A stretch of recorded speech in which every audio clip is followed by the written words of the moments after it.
ভারতের পশ্চিমবঙ্গে প্রথম টাইগার সাফারি পার্ক তৈরি হয় শিলিগুড়িতে। এবার রাজ্যের দ্বিতীয় টাইগার সাফারি হতে যাচ্ছে কলকাতার অদূরে ঝাড়গ্রামে। এ লক্ষ্যে এরই মধ্যে চিহ্নিত করা হয়েছে চিড়িয়াখানার পাশে থাকা ৬৪ একর জমি। টাইগার সাফারি চালু হলে ঝাড়গ্রামের পর্যটন শিল্পে নতুন মাত্রা যোগ হবে, এমনকি এখানে আগত পর্যটকের সংখ্যাও বাড়বে। সৃষ্টি হবে নতুন নতুন কর্মসংস্থান, জমজমাট হবে পর্যটন খাত সংশ্লিষ্ট ব্যবসা।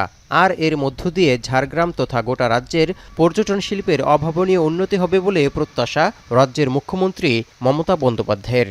আরও ট্যুরিস্ট অ্যাট্রাকশনের জন্য একটা বেঙ্গলের আমরা একটা ঝাড়গ্রাম চিড়িয়াখানার উল্টো দিকে যে ৬৪ একর জমি আছে তাতে একটা টাইগার সাফারি চালু করব।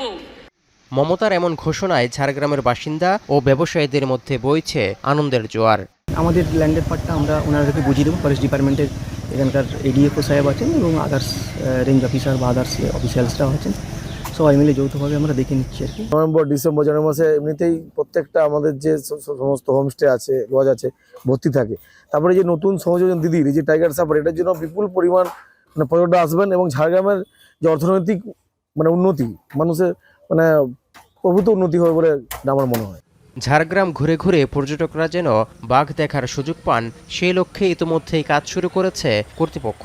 ব্যয় ধরা হয়েছে অন্তত 10 কোটি রুপি। এখন পশ্চিমবঙ্গ, ভারত। শিয়া বাটার ও ভিটামিন ই সমৃদ্ধ lily glam beauty soap. Lily, always beautiful.